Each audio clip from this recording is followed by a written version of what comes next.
거룩한 교회 성도 여러분, 이 영상을 보시는 하나님 나라의 귀한 자녀 여러분, 오늘은 2021년 10월 28일 목요일입니다.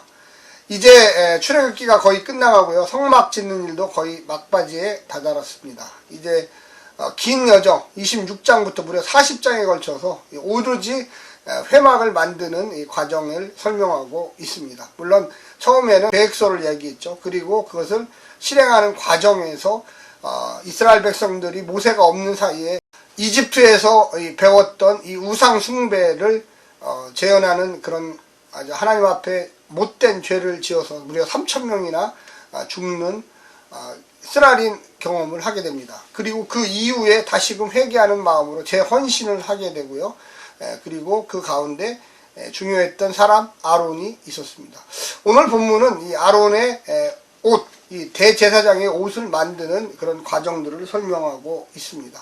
우리가 이 의미는 과연 무엇일까? 또 하나님 앞에 이 대제사장은 어떤 역할을 하게 되는지를 오늘 살펴보기를 원합니다. 먼저 출애굽기 39장 1절부터 21절까지의 말씀을 듣고 다시 오겠습니다.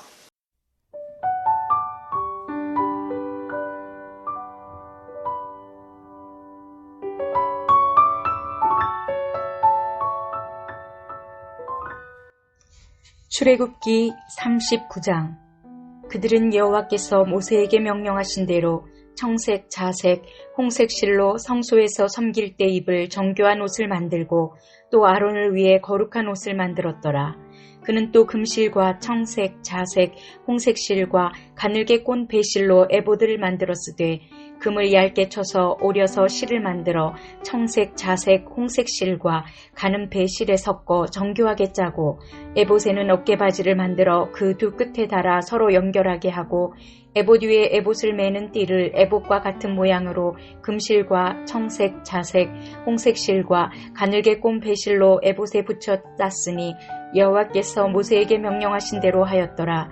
그들은 또 호마노를 각각 금태에 물려 도장을 새김같이 이스라엘의 아들들의 이름을 그것에 새겨 에봇 어깨바지에 달아 이스라엘의 아들들을 기념하는 보석을 삼았으니 여호와께서 모세에게 명령하신 대로 하였더라.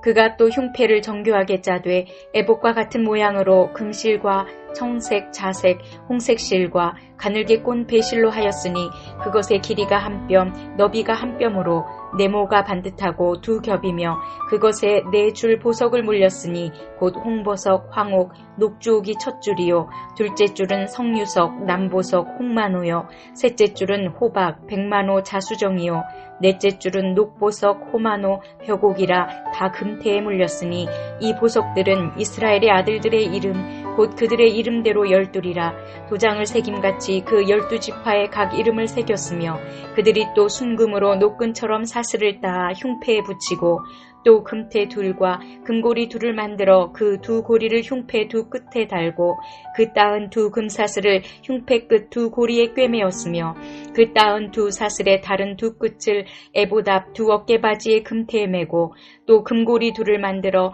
흉패 두 끝에 달았으니 곧 그 에봇을 마주한 안쪽 가장자리에 달았으며 또 금고리 둘을 만들어 에봇 앞 두 어깨바지 아래 매는 자리 가까운 곳 곧 정교하게 짠 에봇 띠 위쪽에 달고 청색 끈으로 흉패 고리와 에봇 고리에 꿰어 흉패로 정교하게 짠 에봇 띠 위에 붙여서 에봇에서 벗어나지 않게 하였으니 여호와께서 모세에게 명령하신 대로 하였더라.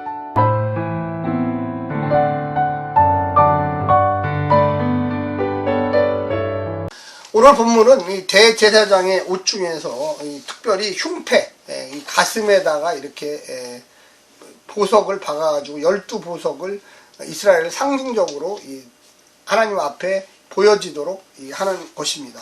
대제사장의 옷은요, 성막을 만들 때 지성소와 내성소를 만들었던 이 아주 진귀한 값비싼 그 옷감들로 만들게 됩니다. 그래서 청색, 자색, 홍색 실을 꼬아서 만든 것을 엮어서 만들게 되는데 아주 화려하다라는 것을 우리는 볼 수가 있겠습니다. 먼저 간단히 사진으로 설명을 드리겠지만 머리에는 이 관, 금관을 해서 금태로 만든 관을 씌우고요. 금패를 또한 여기다 붙입니다. 그래서 여호와께 성결, 너는 하나님의 제사장이다, 이런 뜻의 이 패를 여기다 붙이게 되고요. 그리고 견대, 우리가 멜빵이라고 생각하시면 됩니다. 멜빵과 같은 이 견대를 또 하고, 그 앞에 이제 흉패를 붙여서 12보석들을, 이 12지파를 상징하는 보석을 또한 달게 됩니다.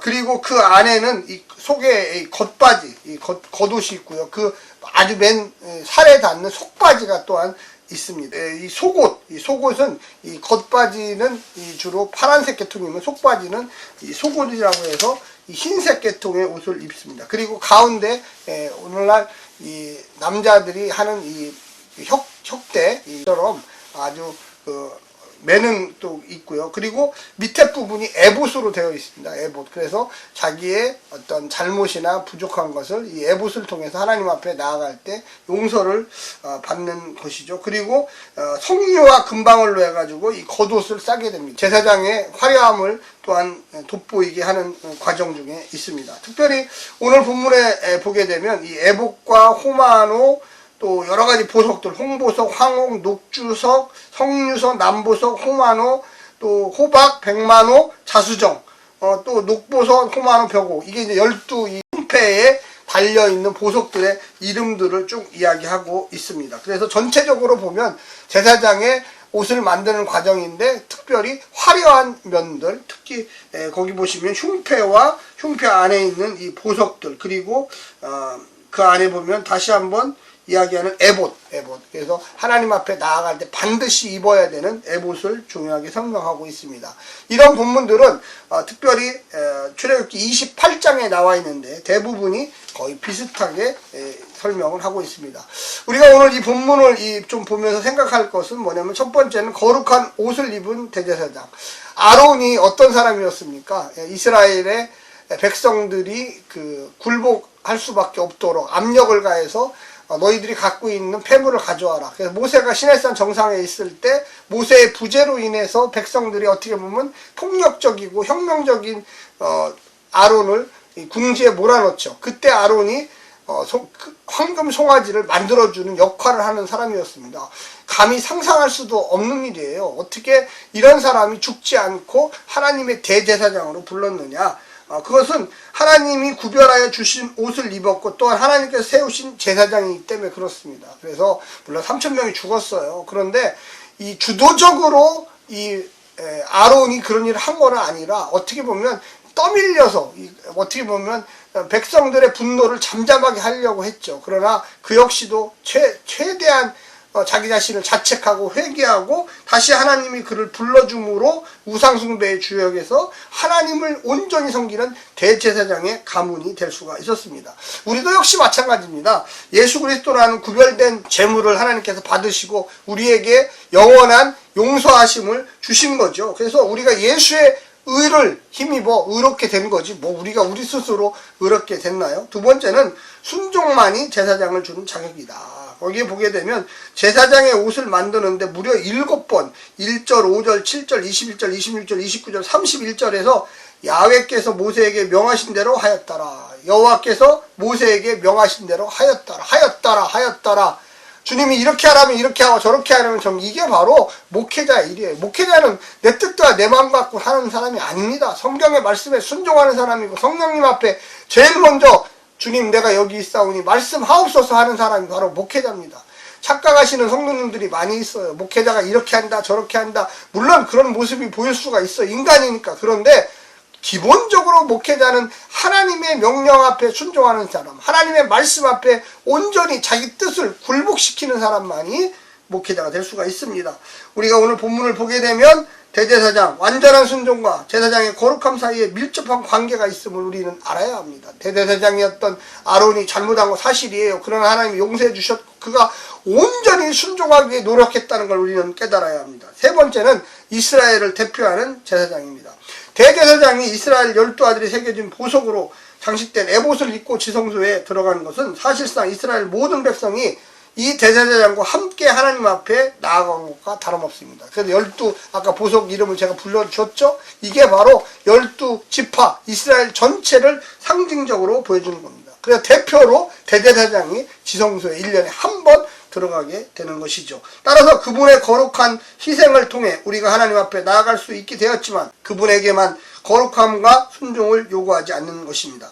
우리 역시 예수 그리스도께서 하나님 앞에서 보이신 순종의 본을 따라 세상과 죄인들 앞에서 제사장의 사명을 감당하도록 부름을 받았습니다. 그래서 신약에서는 히브리서에 나오는 우리는 만인 제사장의 모든 그리스도인들이 하나님 앞에 나가는 제사장이라는 것을 깨달아야 됩니다. 우리의 삶을 통해서, 우리의 기도를 통해서, 우리의 찬양을 통해서 하나님께 영광 돌리고 하나님의 놀라운 은혜와 능력을 받아야만 하겠습니다. 오늘 하루도 승리하시고요. 성령님의 놀라운 축복과 은혜가 넘치기를 간절히 원합니다. 샬롬.